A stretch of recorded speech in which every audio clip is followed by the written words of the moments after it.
بسم اللہ الرحمن الرحیم الحمد للہ رب العالمین اللہم صلی وسلم مبارک علی سیدنا و نبینا محمد وعلی آلہ و صحابہ اجمعین اما بعد۔ کتاب الوکالت۔ عربی میں لفظ وکالت حفاظت اور سپرد کرنے کے معنی میں استعمال ہوتا ہے۔ حفاظت اور سپرد کرنے کے معنی میں استعمال ہوتا ہے۔ اصطلاح فقہ میں اس کی تعریف ہے وکالت کی، کوئی شخص جو کام خود کر سکتا ہو اور اس میں نیابت کی گنجائش ہو، یعنی اس میں نائب بنانے کی بھی گنجائش ہو، صیغے کے ساتھ وہ شخص کسی دوسرے کے کام سپرد کر دے تاکہ جس کے سپرد کیا گیا ہے وہ شخص اس سپرد کرنے والے کی زندگی میں اس کام کو انجام دے، اسے وکالت کہتے ہیں۔ تفویض شخص ما له فعله مما يقبل النیابہ الی غیرہ لیفعلہ فی حیاتہ، یہ اس کی تعریف ہے کہ کوئی شخص جو کام خود کر سکتا ہو اور اس میں نائب بنانے کی گنجائش ہو، وہ شخص سیغے کے ساتھ وہ کام کسی دوسرے کے حوالے کرے تاکہ جس کے حوالے کیا گیا ہے، جس کے سپرد کیا گیا ہے، وہ سپرد کرنے والے کی زندگی میں اس کام کو انجام دے۔ یہ وکالت کہلاتا ہے۔ یہ کیا کہلاتا ہے؟ وکالت کہلاتا ہے۔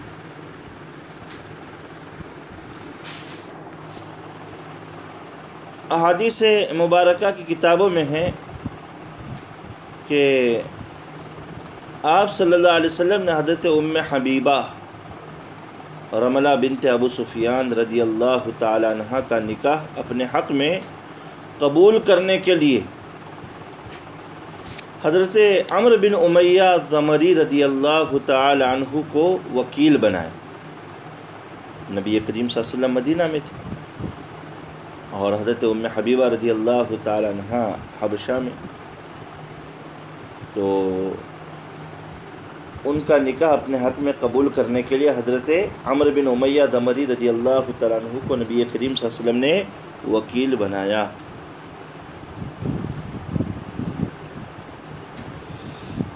اسی طریقے سے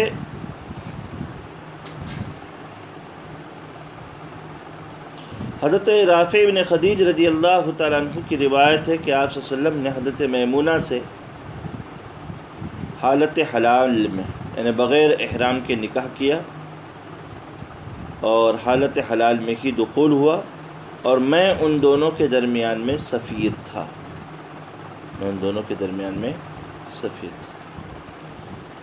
بہرحال وکالت کی مشروعیت حدیث مبارک سے ثابت ہے۔ وکالت کی مشروعیت حدیث مبارک سے ثابت ہے۔ اس کی حکمت یہ ہے کہ بعض لوگوں کے اندر اپنے تمام امور کو انجام دینے کی صلاحیت ہوتی ہے، لیکن ذمہ داریوں کی کثرت دوسروں کا تعاون لینے پر مجبور کرتی ہے۔ تو بعضوں کو اپنی ضرورت کے بعض کام انجام دینے کی خود صلاحیت ہوتی نہیں ہے۔ بعض متعلقہ ذمہ داری اور اعمال کے متعلق کما حقہ واقفیت اور تجربہ نہیں رکھتے۔ کوئی بیچارہ صاحب حق ہوتا ہے لیکن دلیل و زبان اور فصاحت و بیان اور قوت گویائی میں کمی کی وجہ سے اپنے حق کے اظہار اور اپنے دفاع پر قادر نہیں ہو سکتا، اور اس کے برخلاف اس کا جو مد مقابل ہوتا ہے اپنے چرب زبانی کی وجہ سے اس کا حق لے ڈوبے گا۔ تو ان متعدد اسباب کی وجہ سے لوگوں کو وکالت کی ضرورت پیش آتی ہے کہ اپنے بعض امور میں دوسروں پر اعتماد کرے اور ان کے تجربات اور استعداد سے فائدہ اٹھائے۔ اسی مصلحت کی بنیاد پر وکالت کو مشروع کیا گیا ہے۔ عام حالات میں عقد وکالت جائز اور مباح ہے۔ اگر کسی مستحب کام کی اعانت میں اور تعاون میں ہو وکالت تو مستحب ہے، مکروہ کام کی اعانت میں ہو تو مکروہ، اور کسی حرام کام میں تعاون کے لیے وکیل بنایا جائے تو حرام ہے۔ کبھی حالات کے تحت وکالت واجب بھی ہو سکتی ہے، مثلا کوئی انتہائی مجبور ہو اور خود کھانا خریدنے سے عاجز ہو اور کسی کو وکیل بنائے، کہ جس کو وکیل بنایا گیا ہے تو اس کے لیے اس وکالت کو قبول کرنا واجب ہے، ورنہ جس نے وکیل بنایا وہ تو بھوک سے مر جائے گا، اور اس کے زندگی کی حفاظت کرنا یہ بھی تو بہت بڑی ذمہ داری ہے، اس کی زندگی کی حفاظت کرنا یہ بہت بڑی ذمہ داری ہے۔ عقد وکالت میں 4 ارکان ہیں: موکل، وکیل بنانے والا، وکیل جس کو دوسرے کی جانب سے بطور نیابت کوئی کام اپنے ذمے میں لے تو وکیل کہلاتا ہے۔ صیغہ ہے عقد وکالت میں، تیسرا رکن، اور چوتھا رکن ہے موکل فی، یعنی جو ذمہ داری حوالے کی گئی ہے، موکل فی اسے کہتے ہیں۔ سب سے پہلے یہاں پر موکل کی شرائط بیان ہو رہے۔ شرط الموکل صحت مباشرتہ ما وکل فیہ بملک او ولایت فلا یصح توکیل صبی ولا مجنون ولا المرأة والمحرم فی النکاح ویصح توکیل الولی فی حق الطفل ویستثنى توکیل الاعمى فی البیع والشراء فیصح۔ کہتے ہیں کہ موکل یعنی وہ شخص جو بطور نیابت اپنے کچھ امور کی انجام دہی کے لیے کسی دوسرے سے تعاون لے لے۔ موکل جس تصرف میں وکیل بنا رہا ہے خود موکل کا ملکیت یا ولایت کی وجہ سے اس چیز کا انجام دینا صحیح ہونا شرط ہے، یعنی وکیل کو جس تصرف کا وہ اختیار دے رہا ہے شرعاً خود اسے اس تصرف کا حق حاصل ہو۔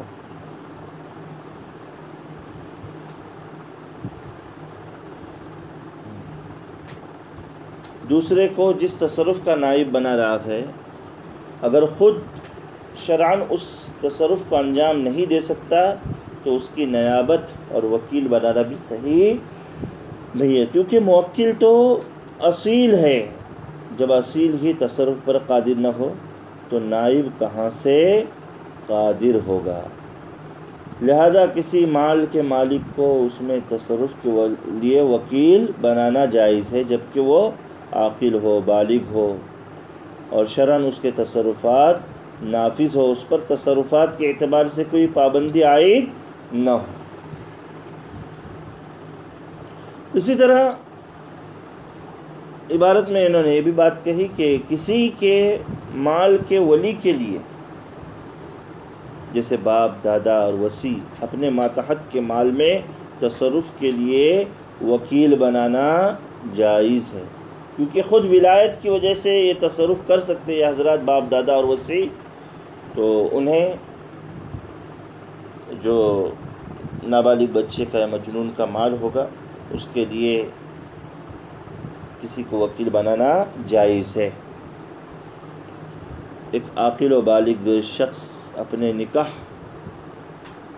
کے قبول کرنے کے لیے کسی کو وکیل بنا سکتا ہے، کیونکہ وہ خود اپنا نکاح کر سکتا ہے تو دوسرے کو وکیل بھی بنا سکتا ہے۔ جیسے وہ ہے گلف میں، انڈیا میں اس کا نکاح ہونا ہے تو وہاں سے وہ کسی کو اپنا وکیل بنا سکتا ہے اپنے حق میں نکاح کے قبول کرنے کے لیے، جیسے کہ آپ صلی اللہ علیہ وسلم نے حضرت ام حبیبہ کا نکاح اپنے حق میں قبول کرنے کے لیے حضرت عمرو بن امیہ دمری رضی اللہ تعالیٰ عنہ کو وکیل بنایا۔ اسی طریقے سے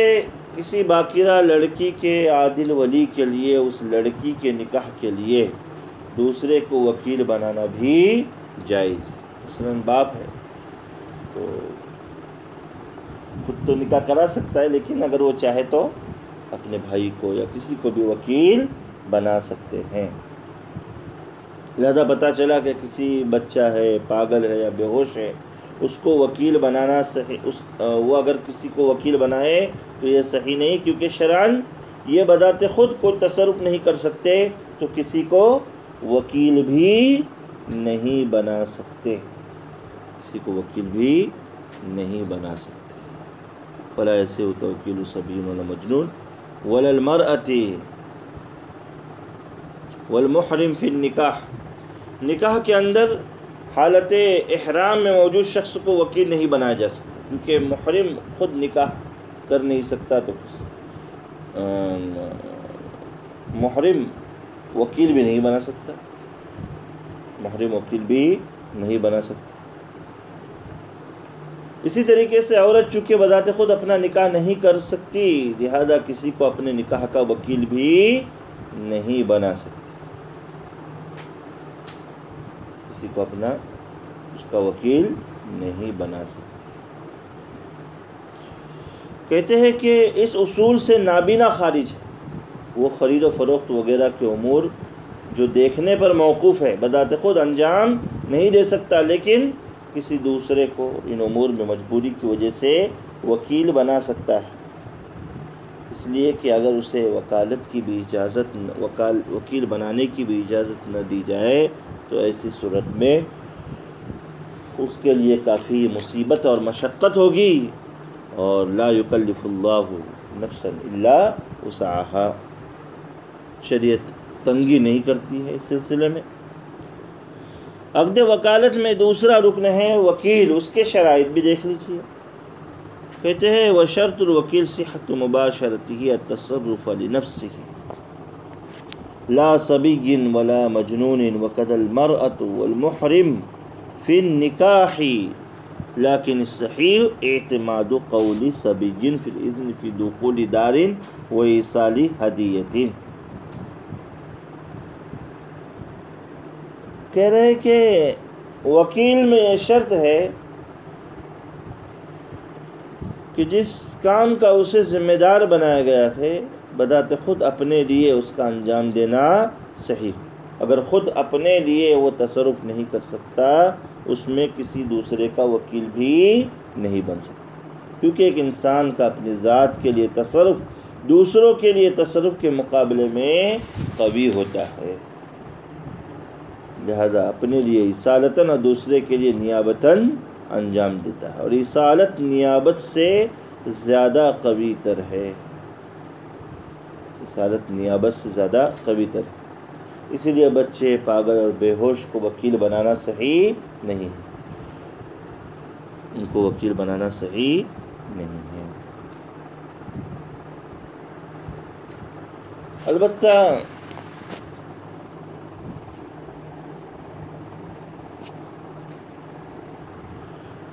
اسی طریقے سے عورت کو نکاح میں وکیل نہیں بنا سکتے، کیونکہ وہ خود اپنا نکاح نہیں کر سکتے، وکیل بھی نہیں بن سکتی۔ اسی طریقے سے حالت احرام میں موجود شخص کو بھی وکیل نہیں بنا سکتے نکاح کے اندر، کیونکہ خود اپنا نکاح نہیں کر سکتا تو وکیل بھی نہیں بن سکتا، لیکن صحیح اعتماد قول صبی۔ آگے کہہ رہے ہیں کہ البتہ ایک باشعور اور اطمینان بخش بچہ گھر میں داخلے کی اجازت دے دے تو داخلے کی اجازت کے لیے یا کسی کو ہدیہ پہنچانے وغیرہ میں اس کو وکیل بنا سکتے ہیں، اور وکیل بن سکتا ہے، کیونکہ سلف نے ایسے امور میں چشم پوشی سے کام لیا ہے، لہذا ان امور میں بچے کی بات پر اعتماد کیا جائے گا، یا دعوت پہنچانے کے لیے کسی نے بچے کو بھیج دیا کہ آج دوپہر میں ہمارے یہاں کھانے کو آئی، تو بچے کی بات پر اعتماد کیا جا سکتا ہے، کوئی حرج نہیں ہے۔ ولا صحت توکیل عبد فی قبول نکاح ومنعه فی الایجاب، کہتے ہیں کہ اصح قول یہ ہے کہ نکاح کے قبول کے لیے غلام کو وکیل بنانا صحیح ہے قبول کرنے کے، البتہ ایجاب کے لیے غلام کو وکیل نہیں بنایا جا سکتا، ایجاب کے لیے وکیل اس کو غلام کو نہیں بنا سکتا۔ آگے کہہ رہے موکل فی وشرط الموکل فیہ ان یملکہ الموکل فلو وکل ببیع عبد سیملکہ وطلاق من سینکحها بطل فی الاصح۔ تو یہ موکل اور وکیل کے جو شرائط ہے یہ انہوں نے بیان کی۔ اسی طریقے سے ایک چیز آتی ہے کتاب میں کہ وکیل معین ہونا بھی شرط ہے۔ اگر دو آدمیوں سے کہے تم میں سے ایک کو میں نے اپنے گھر کو بیچنے کے لیے وکیل بنایا، تو ایسا وکیل بنانا اس کا صحیح نہیں ہے، ایسا اس طریقے سے اس قبیل سے وکیل بنانا اس کا صحیح نہیں۔ تو یہ موکل اور وکیل کے جو شرائط ہیں، موکل فی یعنی وہ عمل اور تصرف جو وکیل موکل کی جانب سے انجام دے، اس کے بھی کچھ شرائط ہیں۔ نمبر 1 کہ وکیل بناتے وقت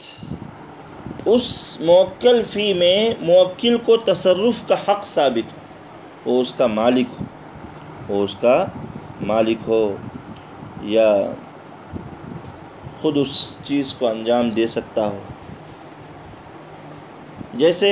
کسی ایسی چیز کے فروخت کرنے کے لیے وکیل بنانا جس کا بوقت توکیل یہ مالک ہے، یا اپنے زیر ولایت بچے کا گھر کرائے پر دینے کے لیے وکیل بنایا جس کا بچہ بوقت عقد مالک ہے، لہذا جس کا مالک نہیں ہے یا آئندہ مالک بننے والا ہے اس میں تصرف کے لیے وکیل نہیں بنا سکتا۔ مثلا اپنے دوست کا مکان فروخت کرنے کے لیے وکیل بنانا جس کا یہ مالک نہیں ہے، یا زید کا وہ مکان فروخت کرنے کے لیے وکیل بنائے جو آئندہ یہ اس سے خریدنے والا ہے، یا فلاں عورت کو طلاق دینے کے لیے وکیل بنائے جس سے یہ آئندہ نکاح کرنے والا ہے، آئندہ ابھی ہوا نہیں، آئندہ نکاح کرنے والا ہے، تو طلاق من بطل فی الاصح۔ تو ان تمام امور میں وکالت باطل ہے، صحیح نہیں، کیونکہ بوقت توکیل خود موکل ان امور کو انجام نہیں دے سکتا، تو کسی دوسرے کو وکیل بھی کیسے بنا سکتا ہے؟ نہیں بنا سکتا۔ جی موکل فی میں دوسری شرط ہے وَأَن يَكُونَ قَابِلًا لِلنِّيَابَةِ فَلَا يَصِحُّ فِي عِبَادَةٍ إِلَّا الْحَجِّ وَتَفْرِقَةِ زَكَاةٍ وَذَبْحَ إِلَّا الْحَجَّ وَتَفْرِقَةَ زَكَاةٍ وَذَبْحَ أُضْحِيَّةٍ وَلَا فِي شَهَادَةٍ وَإِلَا وَلِعَانٍ وَسَائِرِ الْأَيْمَانِ وَلَا فِي الزِّهَارِ فِي الْأَصَحِّ۔ کہتے ہیں کہ موکل فی دوسری شرط نیابت کے قابل بھی ہو، تو جو کام نیابت کو قبول نہ کرے اس میں توکیل صحیح نہیں۔ اسی لیے خالص بدنی عبادات مثلا روزہ ہے، نماز ہے، تو اس میں وکیل نہیں بنا سکتے، کیونکہ ان کی تشریع کا، ان کی مشروعیت کا مقصد نفس کے مجاہدے کے ذریعے سے امتحان اور آزمائش جو دوسرے کے انجام دینے سے حاصل نہیں ہوتی ہے، لہذا نماز اور روزے میں جو خالص بدنی عبادات ہے کسی کو وکیل نہیں بنا جا سکتا۔ البتہ جن عبادات کی ادائیگی کے لیے جسمانی قدرت شرط ہو، نہ کہ وجوب کے لیے، یعنی ادائیگی کے لیے شرط ہو، وجوب کے لیے نہیں، اس میں بذات خود انجام دہی سے عاجز ہو تو توکیل بھی صحیح ہے، جیسے فرض حج اور فرض عمرہ کے لیے اپنی طرف سے کسی کو کوئی شخص وکیل بنائے، اس لیے کہ ان کی ادائیگی کے لیے جسمانی قدرت شرط ہے، واجب تو ایسی بھی ہوتی ہے۔ اسی طرح مالی عبادات کی تکمیل اور اس پہ اعانت کے قبیل سے جو امور ہے ان میں بھی وکیل بنانا صحیح ہے، جیسے مستحقین پر زکوٰۃ کی تقسیم کے لیے کوئی وکیل بنائے، نظر یا کفارے کے مال کی تقسیم کے لیے، قربانی کے جانور کو ذبح کرنے کے لیے، یا ولیمے کے بکری کو ذبح کرنے کے لیے کسی کو وکیل بنائے، تو یہ وکیل بنانا اس کا صحیح ہے، تو اس کا وکیل بنانا صحیح۔ وَيَصِحُ فِي طَرْفَيْ بَيْعٍ وَهِبَةٍ وَسَلَمٍ وَرَهْنٍ وَنِكَاحٍ وَطَلَاقٍ وَسَائِرِ الْعُقُودِ وَالْفُسُوقِ وَقَبْضِ الدُّيُونِ وَإِقْبَاضِهَا وَالدَّعْوَى وَالْجَوَابِ وَكَذَا فِي تَمَلُّكِ الْمُبَاحَاتِ كَالْإِحْيَاءِ وَالِاصْطِيَادِ وَالِاحْتِطَابِ فِي الْأَصْغَرِ لَا فِي الْإِقْرَارِ فِي الْأَصَحِّ۔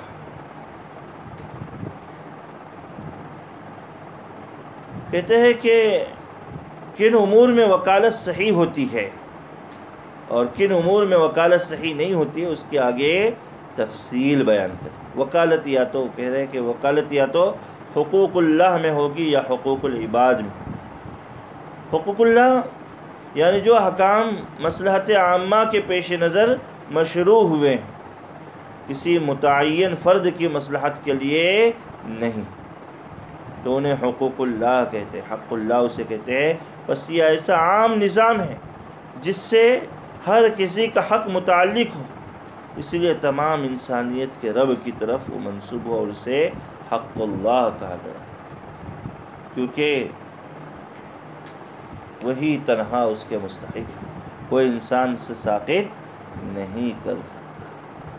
کوئی انسان اسے ساقط نہیں کر سکتا۔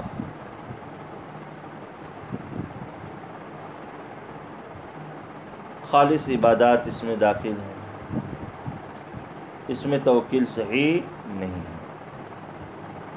اسی میں کامل سزائیں یعنی حدود داخل ہے، اس میں بھی وکالت صحیح نہیں ہے۔ البتہ حدود کے نفاذ اور جاری کرنے کے لیے وکیل بنائے تو جائز ہے، جیسے قاضی اپنی طرف سے کسی کو وکیل بنائے۔ آپ صلی اللہ علیہ وسلم نے زنا کے ثبوت کے بعد رجم کے لیے اور شراب کے ثبوت کے بعد کوڑے مارنے کے لیے، جو بھی مارنے کے لیے وکیل بنایا ہے دوسرے کو، تو اس چیز کو دیکھتے ہوئے کہ وکیل بنائے تو وکیل صحیح، وکالت صحیح۔ جی، تو آپ کو بتایا تھا کہ وکالت یا تو حقوق اللہ میں ہوگی یا حقوق العباد میں۔ تو حقوق اللہ کا معاملہ ہوگا۔ حقوق العباد میں وکالت جیسے خرید و فروخت ہے، شادی بیاہ ہے، طلاق ہے، شرکت ہے، صلح وغیرہ، ان حقوق میں وکالت صحیح۔ اسی میں اپنے حق کے اثبات کے لیے جھگڑنا اور دلیل پیش کرنا داخل ہے، اس میں بھی وکالت صحیح، اس میں بھی وکیل بنانا صحیح ہے۔ تو یہی کہا انہوں نے وَيَصِحُ فِي طَرْفَيْ بَيْعٍ، بائع کی طرف سے بھی وکیل بن سکتے ہیں اور مشتری بھی کی طرف سے بھی وکیل بنایا جا سکتا ہے، ہبہ کے لیے، سلم کے لیے، رہنے کے لیے، نکاح اور طلاق کے لیے، دوسرے عقود اور فسوق کے معاملات کے لیے، دیون پر قبضہ کرنے کے لیے، قبضہ دلانے کے لیے، دعویٰ اور جواب دعویٰ کے لیے، اسی طرح مباحات کا مالک بننے کے لیے، احیاء مواد کے لیے، شکار میں، لکڑی چننے میں اظہر قول کے مطابق وکیل بنایا جا سکتا ہے، وکیل بنایا جا سکتا ہے۔ کہہ رہے کہ لا فی الاقرار فی الاصح، اقرار میں وکالت مثلا یوں کہنا میں نے تمہیں وکیل بنایا کہ تم میری جانب سے اس بات کا اقرار کرو کہ فلاں کے میرے ذمے میں 1000 روپیے، اس طرح اقرار میں توکیل صحیح نہیں۔ اگر یہ اقرار کرے تو موکل پر وہ رقم لازم نہیں ہو، کیونکہ اقرار گواہی کی طرح ہے، اس بات حق کی خبر دینا، تو یہ چیز توکیل قبول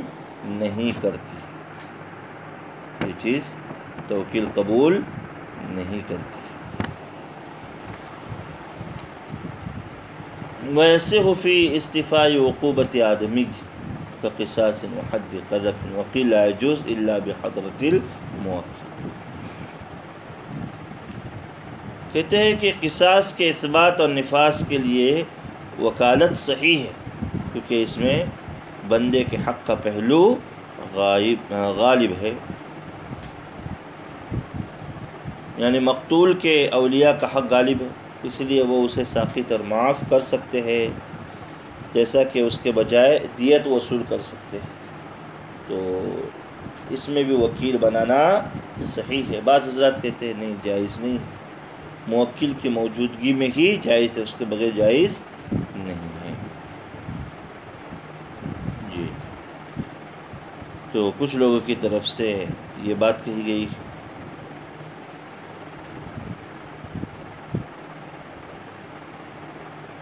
اسی طریقے سے قسم و نظر میں بھی وکالت صحیح نہیں ہے، کیونکہ اس میں اللہ کی تعظیم ہے، خالص عبادت کے مشابہ ہے، تو بذات خود یہ سب کام کرنا پڑے گا۔ اس میں کسی کو وکیل نہیں بنا سکتا، اس میں کسی کو وکیل بنانا صحیح نہیں ہے۔ آگے فرما رہے موکل فی کی ایک مزید شرط، تیسری شرط، وَلْيَكُنِ الْمُوَكَّلُ فِي مَعْلُومًا مِّن بَعْضِ الْوُجُوهِ وَلَا يُشْتَرَطُ عِلْمُهُ مِنْ كُلِّ وَجْهٍ فَلَوْ قَالَ وَكَّلْتُكَ فِي كُلِّ قَلِيلٍ وَكَثِيرٍ أَوْ فِي كُلِّ أُمُورِي أَوْ فَوَّضْتُ إِلَيْكَ كُلَّ شَيْءٍ لَمْ يَصِحَّ وَإِنْ قَالَ فِي بَيْعِ أَمْوَالِ وَعِتْقِ أَرِقَائِ صَحَّ۔ کہہ رہے ہیں کہ تیسری شرط یہ کہ موکل فی الجملہ معلوم ہو، ہر اعتبار سے معلوم ہونا شرط نہیں، اس لیے کہ یہ تو دشوار ہے، یہ تو دشوار۔ اگر کہے میں نے تمہیں اپنا مال فروخت کرنے اور قرض وصول کرنے اور میری دیاتوں کو واپس لینے کے لیے وکیل بنایا، تو یہ تو صحیح ہے، چاہے اموال قرض اور مقروض ودیعت اور اصحاب ودیعت معلوم نہ ہو،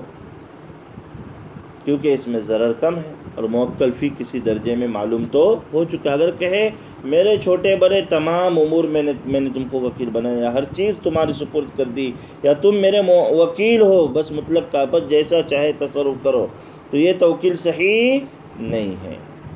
اس میں ضرر بہت زیادہ ہے، جہالت بھی ہے۔ لہذا دور حاضر میں جو عام وکالت سپرد کی جاتی ہے وہ صحیح نہیں ہے، اس کے نقصانات بالکل واضح ہیں۔ بعض مرتبہ وکیل ایسے اشیاء میں تصرف کرتا ہے جو موکل کو پسند نہیں ہوتی۔ اسی طریقے سے اپنا کچھ مال فروخت کرنے کے لیے کسی کو وکیل بنائے، لیکن کتنا اس کچھ کی بھی تعین نہ کرے، تو اس میں غرر اور دھوکہ اور جہالت کی وجہ سے بھی یہ وکالت صحیح نہیں ہوگی، یہ وکالت جو ہے صحیح نہیں ہوگی۔ وَإِنْ وَكَّلَهُ فِي شِرَاءِ عَبْدٍ وَجَبَ بَيَانُ نَوْعِهِ، غلام کے خریدنے کے لیے اگر وکیل بنائے تو اس کی نوعیت کو بیان کرنا ضروری ہے۔ کپڑا خریدنے کے لیے وکیل بنائے تو کون سا کپڑا چاہیے اس کی۔ او دارن، یا گھر کے خریدنے کے لیے وکیل بنایا تو وجب بیان المحلۃ والسکۃ، تو کون سے محلے میں چاہیے، کون سے گلی میں چاہیے، اسٹریٹ میں، یہ بھی بیان کرنا ضروری ہے۔ لا قدر الثمن فی الاصح، کتنی قیمت کا فلیٹ چاہیے یا گھر چاہیے وہ بیان کرنا ضروری نہیں ہے۔ وَيُشْتَرَطُ مِنَ الْمُوَكِّلِ لَفْظٌ يَقْتَضِي رِضَاهُ كَوَكَّلْتُكَ فِي كَذَا وَفَوَّضْتُهُ إِلَيْكَ وَأَنْتَ وَكِيلِ فِيهِ فَلَوْ قَالَ بِعْ وَاعْتِقْ حصل الإذن ولا يشترط القبول لفظا وقيل يشترط في صيغ العقود كوكلتك دون صيغ الأمر كبيع وعاتق، ولا يصح تعليقها بشرط في الأصح فإن نجزها وشرط للتصرف فيه شرطا جاز، ولو قال وكلتك ومتى عزلتك فأنت وكيلي صحت في الحال في الأصح، وفي عوده وكيلا بعد العزل الوجهان في تعليقها ويجريان في تعليق العزل۔ فرما رہے ہیں اب صیغے کے بارے میں، اس کے کچھ شرائط اور متعلقات بیان کرے۔ کہہ رہے کہ موکل کی جانب سے صراحتاً یا کنایتاً ایسا لفظ پایا جائے جو توکیل سے اس کی رضامندی پر دلالت کرے، کیونکہ ایک مکلف کو دوسرے کی اجازت کے بغیر اس کے حق میں تصرف ممنوع ہے، تو کوئی ایسا لفظ ہونا چاہے وہ صراحتاً ہو، جیسے میں نے موکل کہے میں نے تم کو اپنا مکان بیچنے کے لیے وکیل بنایا، یا میں نے مکان فروخت کرنا تمہارے سپرد کر دیا، میں نے مکان بیچنا تمہارے سپرد کر دیا، ایسی کوئی بات وہ کہے۔ یا کبھی کنایتاً بھی ہو سکتا ہے، مثلا میں نے اس کے فروخت میں تم کو اپنا قائم مقام بنایا، نائب بنایا، یہ بھی صحیح ہے۔ وکالت میں تحریر اور خط بھی گفتگو اور الفاظ کے قائم مقام ہوتے ہیں۔ اسی طریقے سے وکیل کی جانب سے قبول کا پایا جانا کافی ہے، باقاعدہ لفظ شرط نہیں ہے، بلکہ عمل اور فعل بھی کافی ہے، عمل اور فعل بھی کافی ہے۔ اسی طریقے سے موکل اگر کہے کہ یہ بیچ دو چیز یا غلام کو آزاد کر دو، تو گویا کہ اجازت حاصل ہوگی۔ بعض حضرات کہتے ہیں کہ وکیل کی طرف سے قبول کا لفظ شرط ہے، بعض کہتے ہیں کہ عقود کے صیغوں میں شرط ہے، اور امر کے صیغوں میں بیع اور عاتق اگر موکل نے کہا ہے تو وکیل کا قبول کرنا لفظاً شرط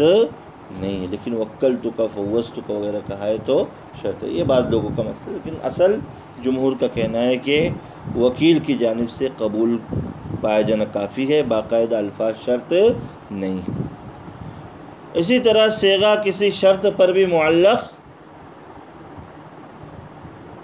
کرنا یہ صحیح نہیں ہے، صیغہ معلق نہیں۔ مثلا یوں کہا اگر زید سفر سے آ گیا تو فلاں کام میں تم میرے وکیل، یا اگر ماہ رمضان آ جائے تو تم کو فلاں کام میں نے وکیل بنا دیا، تو یہ صحیح نہیں ہے۔ فَإِن نَجَّزَهَا وَشَرَطَ لِلتَّصَرُّفِ شَرْطًا جاز، وکالت تو فوری طور پر حوالے کی، لیکن تصرف کو معلق کرے تو صحیح ہے۔ مثلا یوں کہا میں نے تمہیں مکان بیچنے کے لیے وکیل بنایا، بشرط یہ کہ فلانا شخص کی آمد کے بعد اسے فروخت کر، یا فلانا مہینے میں فروخت کر، یہ تو جائز ہے۔ عقد وکالت یہ منجز ہے، فوراً ہے۔ اسی طرح وکالت کو محدود کرنے میں بھی حرج نہیں۔